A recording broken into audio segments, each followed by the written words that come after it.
sida uu sheegay agaasimaha imtixaanaadka maanta waxaan shaacinaynaa natiijadii imtixaankii dugsiyada sare agaasimuhuna siduu halkan uga akhriyay qaybtii hore oo runtii ahayd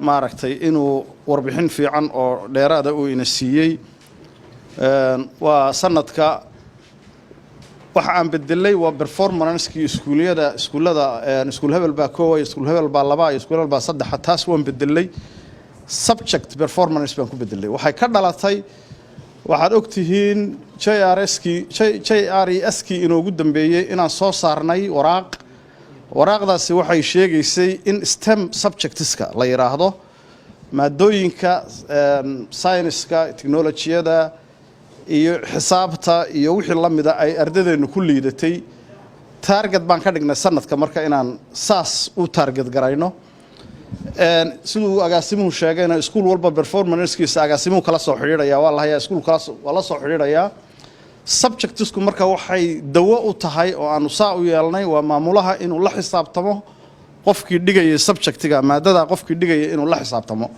si aan kor ugu qaadno oo waxa ka khaldanay inuu helo subjectigaas xoogana waxaanu saaraynay waa afartaas maado baa noogu muhiimsanayd waxa ka muuqatay marka natiijadii uu halka ka akhriyay agaasimuhu sanadihii waxaan hadda halka ku hayaa 18 19 20 iyo 21 maadooyinka aan target gareynaynay kor bay dhamaantood u socdeen sanadkan waxa hoos u dhacday xisaabta العلسكا مادة حسابته خاص بودعي سنة كي هراء وكورونا وجري إنك استوى امتحانك وسهلنا وأن هول يريني بقول كي بأفرتن يسدد لبيع أفرتن يسدد بوها كي كهرية أفرتن يسدد صالد بوها كي كسي هرية 2018 كي وهو سيء 26.9 بوها سنة كان مركز سنة كي هراء يلوذ سنة كده مهدوف أفرتن يسدد يا أفرتن يسددها سنة كان العلسكا حسابته خاص بودعي وأفرتن يأفر marka waxaan rabnaa inaan ogaano sababta ay celceliska xisaabtu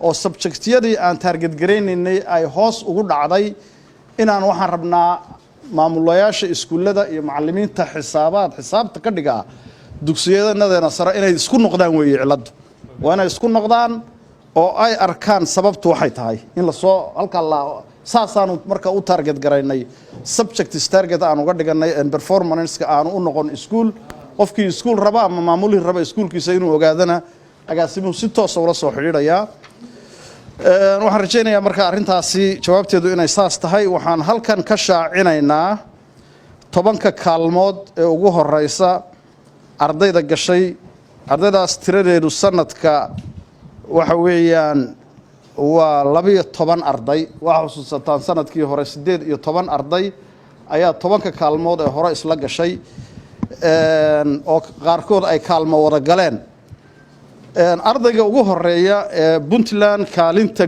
koowaad galay oo aan hayno natiijadiisa waa wiil ka soo baxay dugsiga Boosaaso Public waxa la yiraahdaa Yacquub Mursal Yusuf Ilaahay ha barakeeyo ardaygaasi waxa uu natiijadiisa celceliska ay noqotay 99.14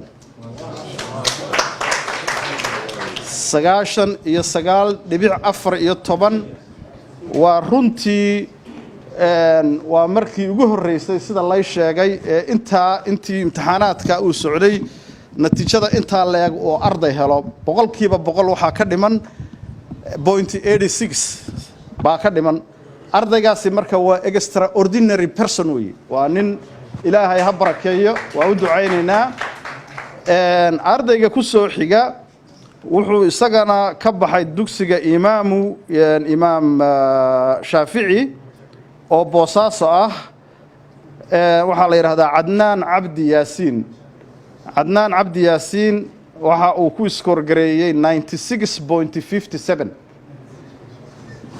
96.57 ardayga ku xiga waa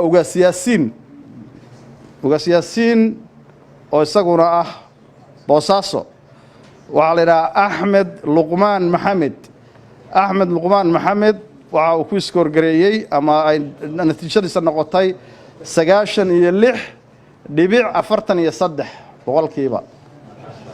maasha allah. ardayga afraad isagu waxa uu ka soo baxay dugsiga alfurqaan badhan alfurqaan magaciisa waxaa la dhahaa xasan maxamed xasan waxa uu isagana ku iskoorgareeyey 96.36. ardayga lixshanaad ee ku xiga isagana waxa uu ka soo baxay dugsiga annuur badhan ee gobolka Sanaag. waa gabadh waxaa la yidhahdaa saara xasan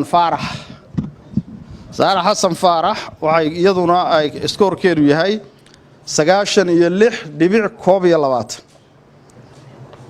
kaalinta lixaad waxaa isla galay laba arday. ardayga koowaad waa dugsiga Dr. Axmed ee magaalada Garowe magaciisa waxaa la yidhaha cabdifataax cabdiraxmaan ciise. waxaa la galay kaalintaas arday isagana ka soo baxay dugsiga maxamed cawaale boosaaso.